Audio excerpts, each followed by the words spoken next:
O agro é muito grande, hoje representa 1/3 do PIB do nosso país, mas vou te falar a verdade, é que a gente se comunica muito mal. A gente precisa gritar mais para o Brasil a importância do produtor rural, os desafios que ele enfrenta ao longo do dia a dia, né? A gente está vendo aí a situação que passou a região sul do país, com vendavais, tempestades. Vimos aí semana passada aqui na cidade de Rio Verde, Montevidéu, chuvas de granizo, e a gente precisa gritar mais. O Brasil precisa entender a realidade do nosso produtor rural no campo, no dia a dia, nessa batalha para produzir e alimentar a nossa população, não só brasileira, mas do mundo também. Por isso, no episódio de hoje, vamos falar sobre a comunicação no agronegócio, vamos falar sobre os bastidores da produção de conteúdo e tudo sobre o marketing no agronegócio. Vem com a gente. Bom dia, boa tarde, boa noite. Seja muito bem-vindo para mais um episódio do nosso querido podcast Agro 2. Aqui nesta bancada eu, Pedro Maia, engenheiro agrônomo de formação, mas trazendo sempre informações e convidados que possuem conhecimentos fora da curva e são verdadeiras excepcionalidades nas suas áreas de atuações. E hoje nós vamos falar sobre a comunicação no agronegócio, sobre o marketing, sobre política, enfim, esse episódio está recheado porque a nossa convidada é especialíssima e ela veio lá de Brasília para poder conversar com a gente, né? Olha só que honra. Olha só, ela é filha de agricultores e jornalista com mais de 15 anos de experiência em produção de vídeos como repórter, apresentadora de TV, produtora e também criadora de conteúdo digital. Catherine é pós-graduada em assessoria de comunicação pública e empresarial com 10 anos de atuação em assessoria política em Brasília, tem passagem pela Câmara dos Deputados e o governo de São Paulo também. E atualmente ela é sócia-diretora de conteúdo da Agroagência Catarina, no mercado há 5 anos, especializada em produção de conteúdo para o agronegócio. Além disso, ela é host também do podcast no AgroPod e tem uma coluna diária onde fala de política e agronegócio no Política e Agro, @Política e Agro. Chega para cá, Catherine Heitz. Tudo bem, Olá, Catherine? Pedro, tudo bem? Parabéns, você acertou meu nome. Acertei? Muito bem, olha que não é fácil. Que bom, né? Fico feliz, né? E aí, Catherine, primeiramente, obrigado aí por você ter vindo aí, né? Conversar com a gente. Veio diretamente da capital federal de Brasília, né? Tá aqui do lado. Pra fazer essa prosa aqui com a gente e falar aí sobre os desafios da comunicação no agronegócio, falar sobre a sua atuação aí, né? Com a sua agência. Enfim, é isso. Obrigado por você ter vindo. Nossa, eu que agradeço o convite. É sempre um prazer ter essa oportunidade de poder falar um pouco do que a gente vive no dia a dia, na prática, como você bem falou, dos desafios, né? Que são muitos. E são nesses desafios que a gente precisa ver as oportunidades e principalmente a gente não desistir. A gente conversar com as pessoas e descobrir soluções diferentes. Eu acho que essa é a essência do agro. Hoje eu falava, inclusive, para uma outra pessoa. Eu não conheço uma outra profissão que você chegue no ambiente de trabalho de uma outra pessoa e ela fale abertamente do que ela está fazendo, do que está dando certo e do que ela quer compartilhar. Porque o produtor rural, ele é essa pessoa, né? Você não chega numa clínica médica e o médico vai dizer o protocolo que ele está usando na clínica dele que está dando certo. Verdade. Mas se você chega numa fazenda, o produtor vai ser a primeira pessoa a abrir tudo. Não, você quer ver os balancetes? Você quer ver aqui o que eu estou fazendo na minha fazenda? Ele abre, porque ele quer dividir o conhecimento. Ele é a pessoa mais mais aberta que eu conheço. Eu já tive a oportunidade de passar por várias áreas, atuar em várias áreas ao longo da minha trajetória, mas o produtor rural, ele é um cara diferenciado. Que legal. Ô, Catherine, e aí agora eu também quero entender como é que uma gaúcha lá de Santa Catarina veio parar aqui no Planalto Central, né? Eu sei que você tem a sua experiência política e tudo mais, mas eu quero entender um pouco da sua trajetória. Primeiro eu vou fazer uma correção. À vontade. Eu sei que de São Paulo para baixo vocês acham que todo mundo é gaúcho, né? Mas eu não sou gaúcha. Eu sou catarinense, porque eu sou de Santa Catarina. Ah, nossa, perdão. Porque a gente tem o Paraná. Paraná não, mas isso é uma região sul. É uma confusão que todo mundo faz, mas eu faço essa brincadeira. Eu vou te falar que eu fiz essa associação porque eu vi você tomando chimarrão no seu podcast. Sim. Lá, no seu podcast não, no seu canal de política. Exatamente. Por quê? Apesar de ser de Santa Catarina, a gente tem hábitos muito parecidos, né? Sim. Porque, na verdade, o gaúcho, ele não veio do Rio Grande do Sul, ele veio de uma região que junta o Uruguai, Paraguai e que é a região conhecida como os Pampas, que tem esse hábito mais tropeiro. Então, o gaúcho é esse cara que vive essa identidade. Mas a gente herdou o hábito de tomar chimarrão e por isso... O sotaque também é parecido. Também é parecido, exatamente. Todo mundo fala que a gente fala mais cantado, mas o gaúcho fala ainda mais cantado, mais pausado, né? É igual o goiano mineiro também, né? É, exatamente. É bem parecido. Mas assim, eu não me importo não, mas é só uma brincadeira.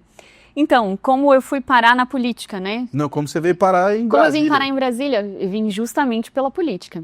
Eu já era repórter, já trabalhava em uma TV filiada da Record em Santa Catarina, na cidade de Blumenau, que todo mundo conhece pelo Oktoberfest, né? Que inclusive quem não conhece é uma imersão gastronômica e cultural muito bacana para viver essa experiência. Acontece sempre em outubro lá em Blumenau. Eu era repórter de TV, já vinha de uma outra TV antes, que eu já tinha trabalhado mais de 5 anos, que foi uma TV aberta, onde eu fiz tudo, foi, enfim, a minha prática mesmo, experiência prática, porque a faculdade, ela te dá pouca prática, né? Você aprende fazendo. A faculdade dá só o rumo.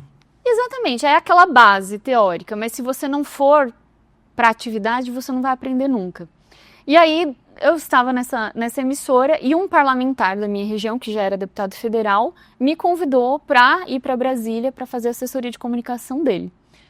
E eu já estava há muito tempo no jornalismo e eu aceitei o desafio, só que eu não conhecia Brasília. Eu nunca tinha pisado em Brasília, eu não conhecia ninguém. E aí foi um desafio muito grande. Então, eu vendi as coisas que eu tinha, fiz 2 malas, literalmente comprei uma passagem e fui morar em Brasília. E aí eu tomei um susto muito grande. Primeiro porque tem uma frase muito legal desse parlamentar que eu aprendi e que eu entendi na primeira semana de Brasília. A gente estava numa mesa, assim, numa sala de reuniões. Aí ele foi muito bacana comigo, ele foi um pai mesmo, assim. Aí ele falou assim pra mim: fica esperta, porque aqui o mais burrinho é deputado federal. Você tá num tanque de tubarões. Boa. Não tem margem para você errar, para você dizer assim, ai, olha como ele é legal, ele é meu amiguinho. Diferente do agro, como eu dei o exemplo da fazenda, que o produtor vai lá, abre a fazenda, mostra o que ele está fazendo, o que está dando certo. Na política você não tem margem para isso. Todo mundo é seu amigo e ao mesmo tempo todo mundo pode ser seu oponente. Até inimigo também, né? A gente sabe que em algumas situações... O mais burrinho aqui é deputado federal. O mais burrinho. É forte essa frase, hein? E aí eu levei um choque. O meu primeiro choque de vida foi quando eu saí da cidade dos meus pais. Meus pais são produtores rurais de uma cidade do interior de Santa Catarina que tem 5.000 habitantes. Então eu vim de uma realidade de agricultura familiar, onde todo mundo se conhece, trabalhava na roça com os meus pais, hoje eles ainda produzem cebola e um pouco de soja, mas naquela época nós produzíamos tabaco, milho, tinha vaca de leite, agricultura da subsistência, que você faz um pouquinho de cada coisa para gerar renda. Quando eu, com 16 anos, fui morar em uma cidade um pouco maior, que chama Rio do Sul, que tinha 80.000 habitantes, nossa, eu já estava na cidade grande. Eu tinha dificuldade de atravessar a rua, eu tinha medo das coisas, porque eu tinha 16 anos, eu fui conhecer o mundo em uma cidade de 80.000 habitantes. Quando eu fui para Blumenau, foi uma outra virada de chave, porque assim, Blumenau já é uma cidade mais turística, você tem contato com outras pessoas. Eu passei a viajar mais, a conhecer um pouco mais do universo. Mas quando eu cheguei em Brasília, foi mais do que quando eu saí da cidade de 5.000 habitantes e cheguei na cidade de 80.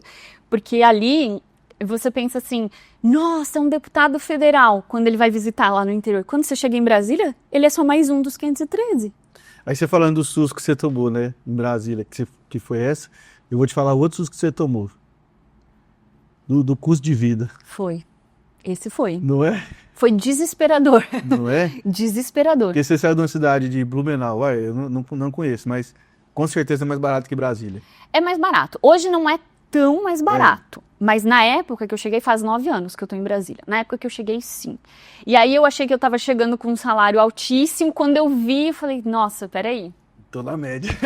Na média não, eu tô aqui, ó, com a corda no pescoço, porque eu cheguei... aluguelzinho lá. E eu cheguei sem nada, então eu não tinha móveis, eu não tinha carro, eu tinha 2 malas e um sonho, e uma das malas ainda quebrou no aeroporto. Então, eu falo assim... E outra, eu troquei de lado de balcão, né? Porque na TV eu tava acostumada a receber a pauta e lá cobrir um evento. quando eu chego na política, eu tenho que ser a pessoa que cria pauta interessante para o jornalista ir lá cobrir. E para posicionar o seu assessorado, né? Só que as pessoas, quando vem a pauta política, ela já, né, trava. E eu cheguei em Brasília em 2016, logo depois do impeachment da Dilma. Eu cheguei no caldeirão mesmo. Foi quando a gente começou a sentir um pouco daquele clima assim. As pessoas pararam de só receber informação de política, mas elas começaram a ir para a rua, literalmente, a se manifestar. A gente teve um movimento nacional, né? E foi quando a gente começou a ver as bolhas direita e esquerda se definirem, né? Com uma estética, porque até então a gente sabia que elas existiam, a gente tinha oposição política, a gente até compactuava com um parlamentar daqui, um parlamentar dali. Era meio todo mundo meio de centro, né? Isso, era aquela coisa meio morna, assim, esse aqui, essa pauta aqui eu combino com você, essa aqui eu combino com você. Depois do impeachment da Dilma, a gente teve uma ruptura.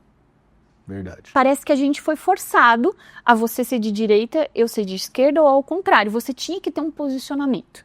Não se era mais aceitável. Você tá com ele ou você tá com nós. Não existia mais um diálogo ali. E cada vez mais a gente foi empurrando essa bolha. Aí imagina, eu quase não conhecia nada de política. Nada. Meu conhecimento de política era cobrir um evento de política, né? Como um repórter, quando você tá numa emissora aberta, você não tem uma editoria. Sou especializada em trânsito. Não tem. Você faz tudo, você cobre tudo. Então tudo é muito superficial. Então eu não tinha uma imersão em política. E aí eu cheguei em Brasília, em que o mais burrinho é um deputado federal, né, que ele passou por esse processo, e eu tive que desenvolver, cara, eu tô aqui num tanque de tubarões, se eu sangrar eu vou virar comida de peixe, grande, inclusive, entende? Então você passa por uma forja, que você tem que, ou você cresce, ou você... Tem que engrossar o couro, né? Espana.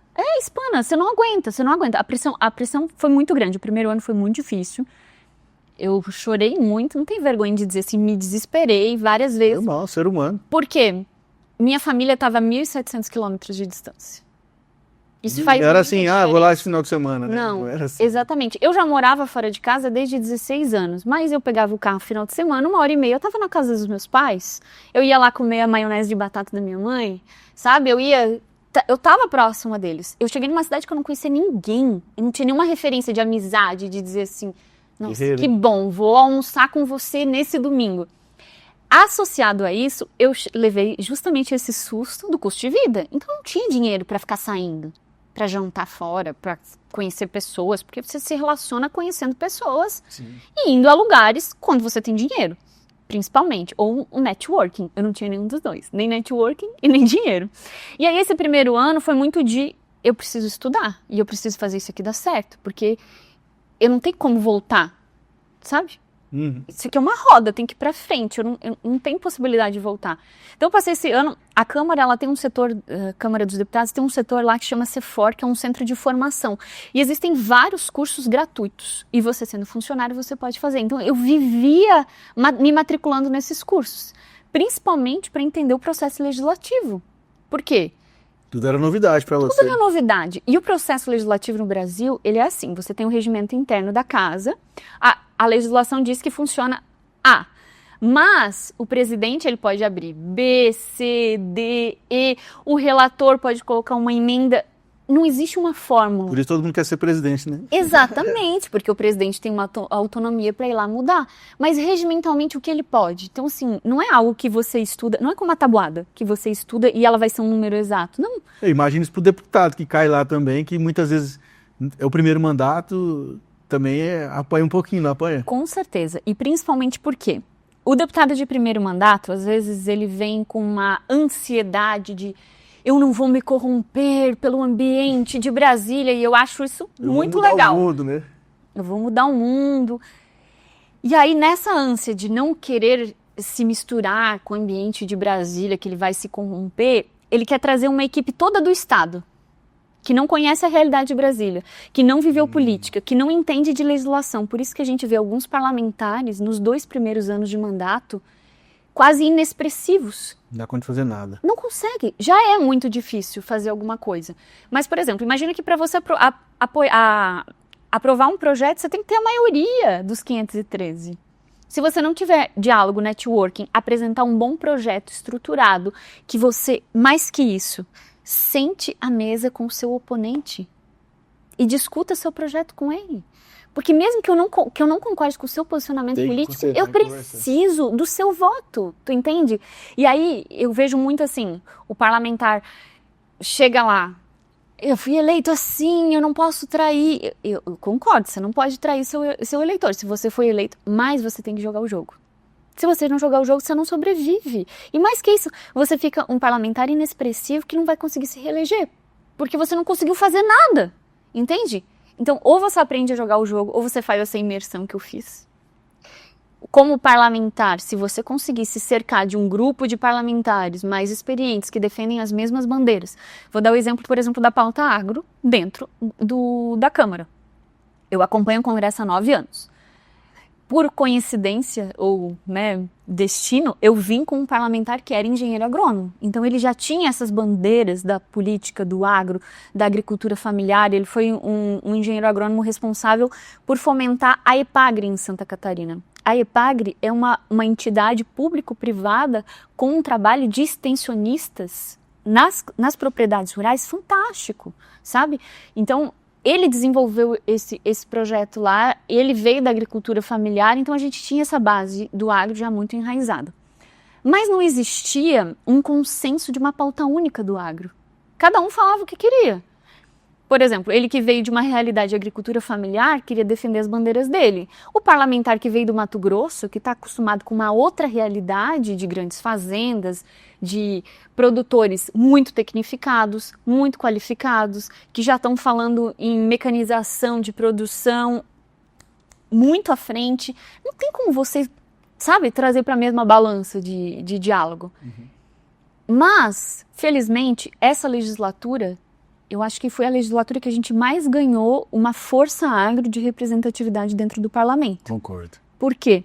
A Frente Parlamentar Agropecuária, que é a frente que une tanto deputados, senadores e entidades do setor, ela nunca esteve tão alinhada e tão afiada. Isso por conta da criação do Instituto Pensar Agro, que é uma entidade que une 56 entidades do agronegócio, de representação do agronegócio, e que dá uma base técnica para a Frente Parlamentar Agropecuária. Porque imagina, olha o fluxo de projetos que estão em tramitação dentro da Câmara.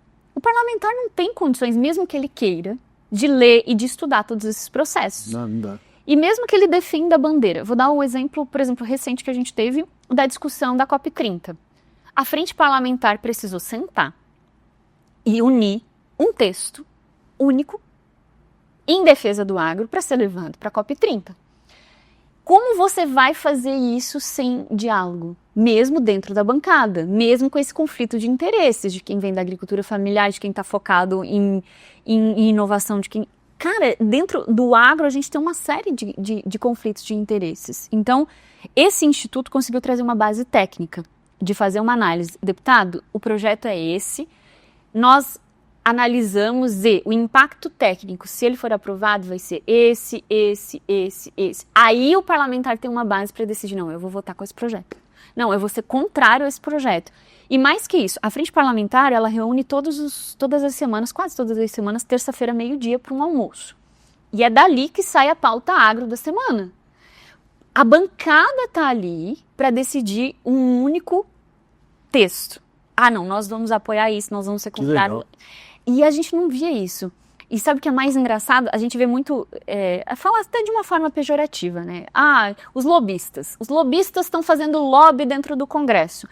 E nesses 9 anos, eu sempre vi o lobby ser feito em todas as áreas. Mas é porque no Brasil que tem tudo é um conflito de interesses. Digamos, esse modo pejorativo. Mas fora do Brasil, né? O lobista é profissão regulamentada. Exatamente. Né? E o lobista nada mais é uma pessoa que vai articular interesse do que ele defende, de quem está pagando ele. Com certeza. Né? Tá errado? Não, lógico que não. É interesse. Agora, não vai ter que passar na Câmara, não vai ter que votar, não é um negócio assim, vai passar. Diferente de um presidente que compra os votos, né? Exatamente. A gente sabe quem, não vou falar o nome. Mas aí, imagina, quem é o lobista do agro? A gente não tinha. a gente não tinha uma representatividade técnica que fizesse esse trabalho, porque, paralelamente, a gente tem, para entender um pouquinho do processo legislativo, né, as pautas geralmente elas são destinadas, ou elas vão direto para as comissões de mérito, que é, por exemplo, a Comissão de Agricultura, ou em alguns casos, mesmo sendo da pauta de Agricultura, ela vai ter que passar pela Comissão de Saúde, ela vai ter que passar pela Comissão de Indústria e Comércio, depende do que for a pauta, para depois ela ser votada em plenário. Então, imagina uma pauta. Agora, a gente teve recente uma votação super relevante que mudou a obrigatoriedade de usar agrotóxicos para defensivos agrícolas. Para a gente que dá no dia a dia, o que muda na prática? Nada. Mas, esteticamente, para a gente discutir na pauta, falar defensivo agrícola ao invés de agrotóxico, muda. Demais. Então, ok, a pauta foi aprovada. Mas imagina uma pauta dessa chegar dentro de uma comissão que não entende nada de agro. Brabo. Eu vejo lá a pauta defensiva agrícola, se eu sou um parlamentar que julgo, né, ter um posicionamento mais agroecológico, de defender um setor, eu vou votar contrário, sem nem entender o texto. Mas quando você tem uma bancada que vai lá e fala, não, deputado, olha só, o projeto é esse, o objetivo é esse vai ser o resultado, você oferece para ele uma análise do projeto por inteiro teor, entende? Então, assim, eu acho que a gente nunca teve uma bancada tão organizada e eu digo que se não fosse essa bancada tão organizada, a nossa economia estaria pior.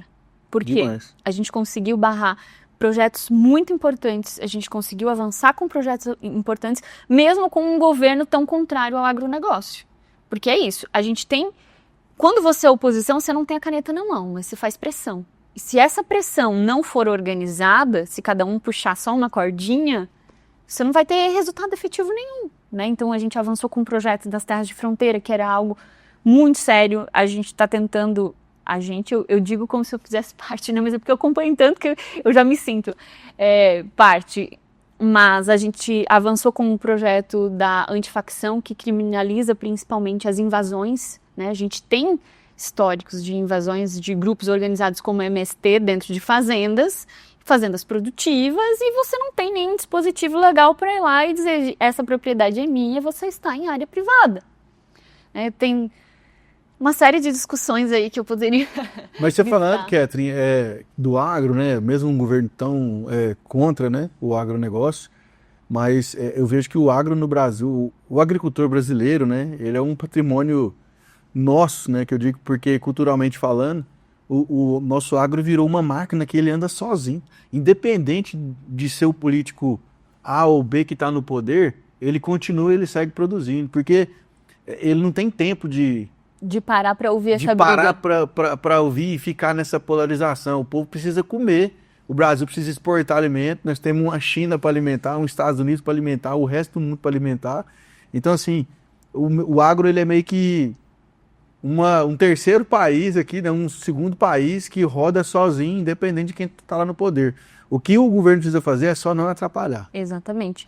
Agora imagina, você bem abriu o podcast falando que o agro representa 1/3, né? A gente tem expectativa de ampliar, inclusive, essa margem. Num ano que a gente teve o tarifaço, que foi motivado por uma decisão política. E às vezes tem gente que me pergunta assim, mas qual é a relação da política com o agronegócio?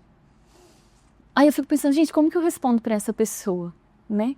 Que todas as decisões políticas, elas vão estar refletindo lá no agronegócio. Porque se a gente tem uma política de importação, se o dólar está alto, a maioria dos fertilizantes e produtos que a gente usa, eles são importados. E ele vai vir com... É feito cascata, né? Exatamente. E isso vai refletir no que você está comendo lá. Porque se eu compro um fertilizante químico, que a base dele é importada, a gente não tem reserva de potássio. É igual o combustível. O combustível subiu, não afeta em nada. Moço, afeta em tudo. Tudo. Tudo. É uma cadeia.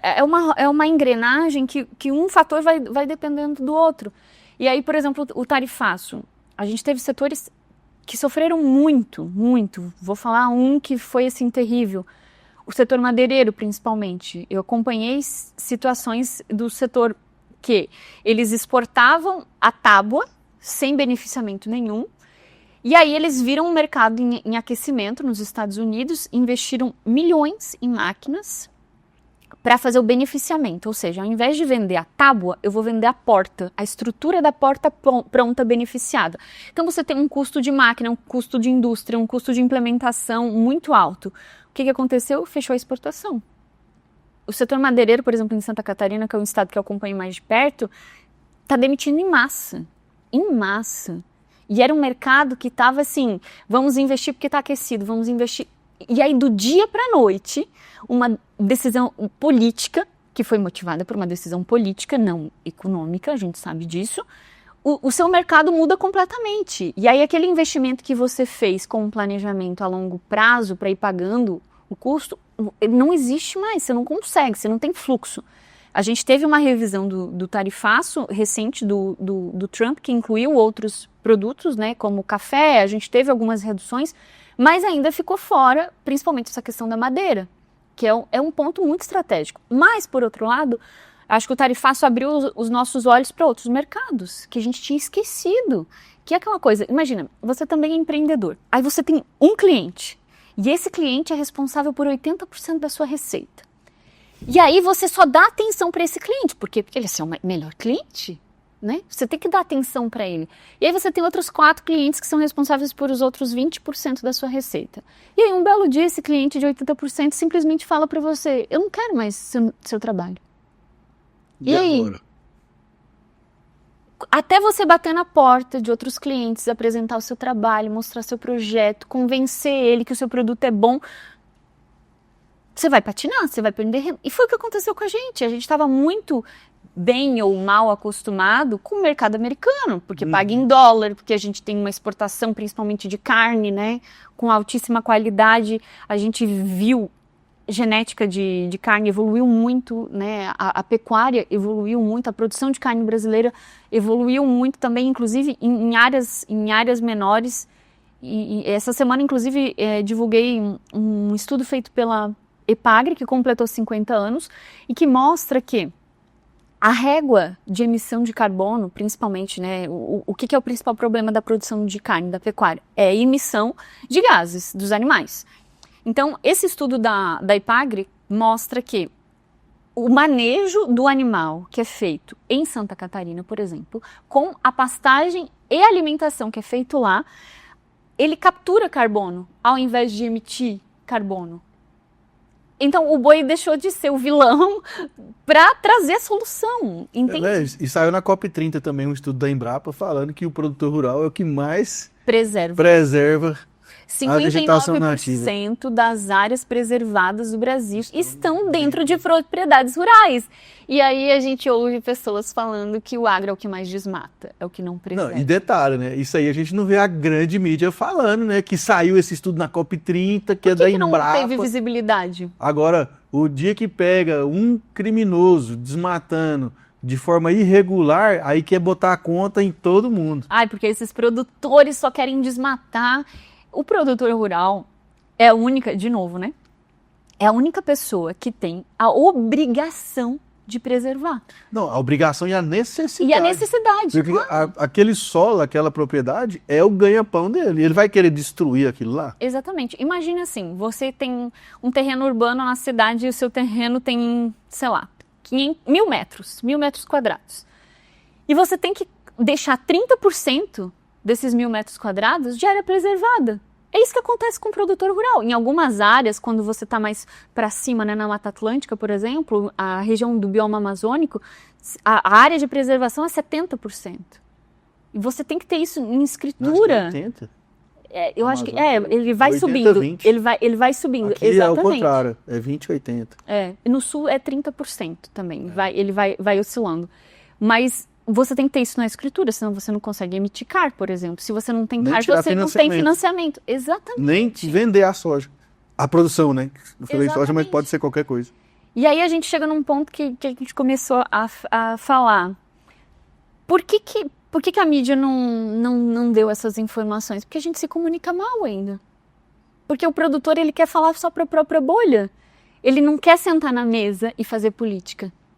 e falar assim, olha só, eu sei que é difícil, é bem difícil, né? É difícil. Eu assisti recentemente aquele programa Um Carnívoro contra 30 Vegetarianos, com a chefe Julima. Com a chefe Julima. E eu vou te dizer que, assim, eu tenho amigos que são vegetarianos e eu respeito, né, o posicionamento, mas as coisas que eles falaram foram tão absurdas a ponto de comparar um animal com um ser humano, dizer que você, sabe, e não quero entrar nesse mérito. Eu sei que é difícil a gente sentar para uma mesa de diálogo, mas se a gente não furar essas bolhas, a narrativa do agro não vai mudar nunca. E geralmente essa turma é a turma que também defende o aborto, né? Exatamente. Você não entende, né? A conta não fecha, né? Aí, ao mesmo tempo, teve um outro, eu acho que era uma cristã contra 30... Não. Era uma feminista que foi a deputada que, inclusive, é de Santa Catarina, Ana Campanholo, contra outras 30 mulheres. E uma mulher falou para ela que o feto não era uma vida, não era considerado uma vida. Mas aí é isso, é muito contraditório, né? Não dá para entender. Mas o que eu quero dizer com isso é que a gente precisa sentar nessas mesas. Sim. Porque quando eu assisti esse programa, e eu achei fantástico, assim, você começa a observar que aquelas pessoas, elas nunca visitaram uma propriedade rural. Elas nunca tiraram leite de uma vaca. Elas nunca foram lá recolher ovos do galinheiro, entende? Elas não vivenciaram aquilo, porque são coisas tão absurdas, né? E eu acho que hoje a gente vê um trabalho bacana das escolas. A gente vê as escolas levando as crianças para o interior, né? Para conhecer as fazendinhas, para ter contato com os animais. E eu acho que isso é muito positivo, porque começa a ver que realmente o produtor trata os animais muito bem, né? Mas, assim, faz parte do ciclo. É igual você falar que lá na floresta os animais, os maiores comem os menores. É o ciclo da vida, né? Você precisa se alimentar. Então, é natural. E aí, a gente, apesar de ser difícil, a gente precisa entrar nessas bolhas. Precisa conversar, né? Ô, Keto, nós estamos chegando ao fim do nosso tempo aqui, né? Voou, né? A prosa. Foi rápido. Foi muito rápido. E eu queria que você falasse um pouco sobre a sua agência, sobre o seu trabalho. Legal. Quem que você pode atender. Faz seu pitch aí para a turma. Que bacana. Uma das principais estratégias que a gente tem é a de produção de conteúdo, de produção de vídeo, e hoje a gente trabalha muito com a formação de influencers. Quem são os influencers? O representante comercial da sua revenda. Os micro-influencers que falam do seu produto, que conhecem, mas não tem como você chegar para o seu micro-influencer, lá para o seu representante comercial e falar assim, grava um vídeo aí, mostra como está lá na propriedade. Não. A gente vai lá e faz uma capacitação. Como que você grava um conteúdo com celular? Como que você aborda o produtor rural, como que você fala com ele, como que você pensa roteiro, sabe? Porque o vídeo ele tem que ter um começo, um meio e fim. Não é sair falando. Tem que prender quem assiste. Exatamente, senão você tá lá 3 minutos falando e você não disse nada. Então, como construir esse roteiro, como pensar esse conteúdo, esse é um dos principais produtos hoje. Esse ano ainda tem 2 capacitações e é muito legal a gente ver as pessoas empolgadas e querendo fazer, porque às vezes a pessoa fala assim, eu não sei gravar vídeo. E eu concordo, muita gente não sabe. Ninguém nasce sabendo, né? Exatamente. As coisas você só melhora na prática. E aí você atende mais empresas. Mais empresas. Capacitação de empresas. Revenda, consultorias. Exatamente. Que prestam serviço para o agro de maneira geral. Para o agro de maneira geral. Então, por exemplo, a gente vai fazer numa sementeira. Então, eles vão fazer um evento onde vai reunir todos os representantes comerciais do Brasil, vão estar no mesmo lugar, né? Para fechar o ano, e eu vou fazer essa conversa com eles. Dura geralmente uma manhã ou uma tarde, e a gente aprende na prática. Eu falo, qual que é a tua realidade? Como que você faz? Para onde você vai? Vamos pensar num roteiro aqui junto? E aí a gente vai construindo isso na prática. E também, dentro da Agroagência Catarina, uma das nossas principais expertises é posicionamento. Não adianta você falar assim, vou gravar um videozinho para o agro, né? Vou gravar um videozinho para mostrar o meu produto aqui. Mas para quem você quer comunicar? Quem são seus concorrentes? Qual é a bolha que você quer furar? Qual é a dor que você resolve? Então a gente tem essa estratégia de planejamento, a gente entrega um planejamento completo, a gente faz esse trabalho de execução principalmente nas empresas do agro que já tem um espaço comercial, né? Você já tem uma equipe comercial, mas aquela equipe comercial ela precisa de um direcionamento. Perfeito. E aí como que a gente dá esse direcionamento para a equipe? Fazendo esse planejamento, são mais de 21 pontos, desde análise SWOT, pontos fortes, pontos fracos, justamente para mostrar o caminho, e a gente faz consultoria também de acompanhamento dessa produção de conteúdo. A gente tem também o podcast no AgroPod, que surgiu de uma dor. Eu sempre pensava assim, cara, meu pai, que tipo de conteúdo ele está consumindo? Eu me sinto nessa obrigação, sabe, de trazer pessoas bacanas que têm um conhecimento legal do agronegócio, aproveitar esse relacionamento político que a gente tem em Brasília, e a gente está pertinho ali, então trazer o representante de uma associação, as pessoas que estão lá, que são ligadas também à política, que estão fazendo essa política lá dentro do agronegócio, para ouvir, foi aí que surgiu no AgroPod. E também, esse ano, um pouco mais de 2 meses, a gente começou um projeto que começou do nada, assim, para falar de política e de agronegócio, porque, de novo, eu senti essa dor. Muita gente me falava assim, aconteceu alguma coisa em Brasília e me mandava uma mensagem. Catherine, como é que vai ficar agora pra gente? Como vai ficar agora pra gente? Eu falei, cara, eu vou começar a produzir um conteúdo, me senti nessa responsabilidade, assim. E aí eu criei o Chimarrão com a Catherine, porque quando você chega no Sul, quando você é bem recebido em uma casa do Sul, as pessoas te oferecem um chimarrão. É como você se sentir à mesa, se sentir acolhido. E aí esse chimarrão é justamente o momento que eu pego as pautas da política de Brasília, que às vezes as pessoas não conseguem entender muito na prática, e falo de uma forma que eu espero, né, que o produtor consiga entender e ver de que forma que vai refletir lá. Enfim, quem quiser conhecer um pouco mais do nosso trabalho também, eu vou deixar o meu arroba, é @Catherine Heitz, tenho da agência Agromarketing Agência Caparina, e também o do podcast no AgroPod, e também Política e Agro. Que isso. Catherine, mais uma vez, obrigado. Imagina, foi um prazer. Parabéns pelo seu trabalho, né? Eu fui impactado por algum conteúdo da Catherine, fui lá, abordei ela no direct lá, e ela foi super atenciosa comigo, né? E aí surgiu a oportunidade da gente gravar junto. Então, eu queria te agradecer aí por essa atenção, né, desprendida, de vir lá de Brasília para conversar com a gente, né? Nós nos sentimos muito importantes, né, por conta disso. E nós estamos à disposição, sempre que você estiver passando por aí. Da mesma forma, já fica o convite para você participar lá no AgroPod. Bora, tô devendo agora. Tá devendo a visita, trocar a visita e o cafezinho, que eu também fui muito bem recebida aqui. É sempre um prazer poder dividir conteúdo. Eu adoro falar, eu ficaria falando a tarde inteira aqui. Eu falo, quem me conhece mais de perto fala, né, Catherine, abre uma live e fica falando, porque eu falo, gente, eu queria ter mais tempo, né, pra ficar falando. Quem sabe pro ano que vem eu tenho alguns projetos também de falar mais. Combinado. É isso aí. Obrigado você que participou desse episódio junto com a gente, tá aqui até agora. Já valeu o seu like, já valeu a sua inscrição no canal aqui, já valeu você compartilhar nos grupos de WhatsApp aí, mandar para todo mundo que é apaixonado no agronegócio. Fechou? Mais de 400 episódios aqui na galeria desse canal aqui, ó. Pra você assistir, pra você maratonar, enquanto você estiver aí no seu caminhão, na sua colhedora, fazendo seu Cooper, lavando sua louça, enfim, cada um no seu momento, escuta esse podcast que foi feito com o maior carinho do mundo. Fechou? Tamo junto. Segue nosso perfil nas redes sociais, @portalagro2. Quer saber tudo que acontece no Brasil e do mundo? www.agro2.com.br, nosso portal de notícias para você, com notícias quentinhas 24 horas por dia. Tamo junto, até a próxima. Tchau, tchau. Valeu, até mais.